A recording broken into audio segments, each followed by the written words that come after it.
All right, let's forget the Lambos and the mansions for just a second. What does it actually feel like to go from worrying about rent to, well, worrying about your legacy?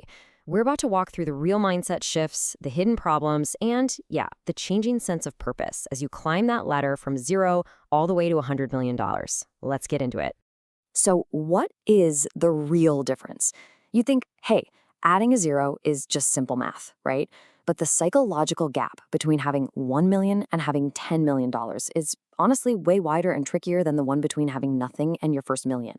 It's a fundamental rewiring of how you see money, time, and your entire role in the world. So, to make sense of all this, we're going to break it down using a 4-stage psychological ladder.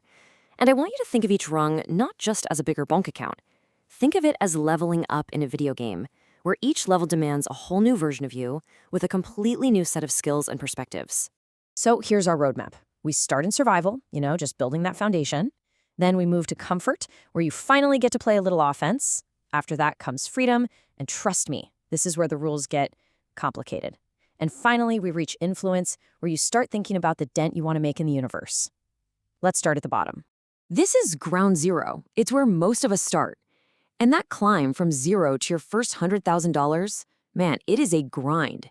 It's defined by one single, all-consuming mission: to build solid ground under your feet so you can finally stop looking down. And the psychology here is, well, it's fascinating. The entire game is just defense. Behavioral finance teaches us that at this level, every single financial decision is colored by anxiety, that fear of a sudden car repair, a surprise medical bill. The goal isn't wealth, it's just the profound relief of security. So your entire financial life gets laser-focused on the fundamentals. You're not just glancing at your payslip, you're dissecting it. You're building that 3 to 6 month emergency fund like it's a fortress, and you're treating that high-interest credit card debt like the absolute monster it is. This is all about wrestling back control. So how do you level up from here? It's a huge mindset shift. You start by mastering the basic math. Income has to be greater than expenses. But to truly break free, you have to start thinking like an investor. It's kind of the difference between bailing water out of a boat and actually starting the engine. Your assets have to start working harder for you than your debts are working against you. And welcome to the comfort stage. You've built your foundation, you're stable, and now the entire strategy just flips from defense to offense. This is where the real wealth creation begins, and it's powered by maybe the most powerful and honestly most misunderstood force in the entire financial universe. You've probably heard this quote before, often credited to Einstein, and it's basically the gospel of the comfort stage.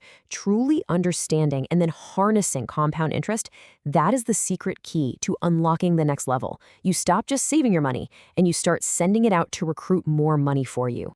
So what's this number? Well, let's just say you started from scratch, and you invested just $200 a month, and you did that for 30 years, with an average 8% return. You'd end up with, over $227,000. But here's the kicker. You only put in $72,000 of your own money. The rest of it? Pure, unadulterated growth. That is the engine of compounding. And this chart, this shows that engine in action. See that blue bar, the interest? It starts off as this tiny little sliver, but just watch how it explodes over time, eventually dwarfing your own contributions. That's when your money's earnings become a bigger wealth builder than your own savings. It's a slow burn that turns into an absolute avalanche.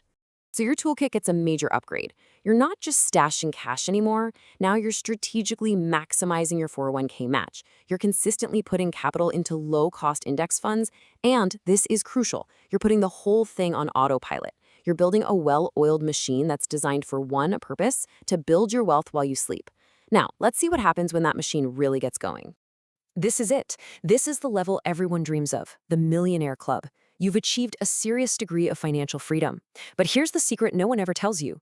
Crossing this line solves your money problems, but it unlocks a whole new level of much, much more complex human problems. For a lot of people, becoming the first millionaire in their family is a massive psychological earthquake. The entire game just flips. For years, the driving question in your head was, can I get there? Can I do this? And now, a new, far more stressful question takes over. Okay, how do I not screw this up? The fear of falling all the way back down can be really, really paralyzing. And these are the new problems. Suddenly, your cousin has a can't-miss crypto tip for you. You need lawyers to shield you from lawsuits you never even imagined could happen. Finding a financial advisor that you actually trust feels like a spy mission. That pull to inflate your lifestyle is a constant battle, and the social dynamics, they can be incredibly isolating. Your relationship with money is just not simple anymore. Now, we enter the final evolution, the influence stage. At $10 million and beyond, money stops being a tool for your own security and comfort. It transforms into a tool for shaping the world. I mean, think about it. At this level, you can buy anything you want. A car, a house, a boat, whatever. So the one thing you can't buy more of, time, becomes the ultimate luxury. Your focus isn't on growing your money anymore. It's on strategically deploying it. You're not playing checkers with your finances anymore. You're playing chess with your legacy. This table here lays out that shift perfectly. In the freedom stage, your focus is on me, my growth, my retirement. But in the influence stage, the focus becomes we, my family's future, my impact, my legacy. You go from just planning for your own financial independence to literally architecting a multi-generational plan. So we've climbed this entire ladder, right? From the deep anxiety of survival all the way to the grand strategy of influence. But where does that leave the most important person on this journey? You. If there is one thing you take away from all of this, it's that you can't reach the next level of wealth with your current mindset. It's just not possible. Each and every rung of this ladder demands a new version of you. Your net worth, it's really just a lagging indicator of your own personal growth. Ultimately, money is just a very powerful tool. That's all it is. It magnifies who you already are. It has no purpose of its own. So the real defining question of this entire journey isn't how much you can accumulate, it's what are you building with it? What is the point of your wealth? That's the only question that truly matters.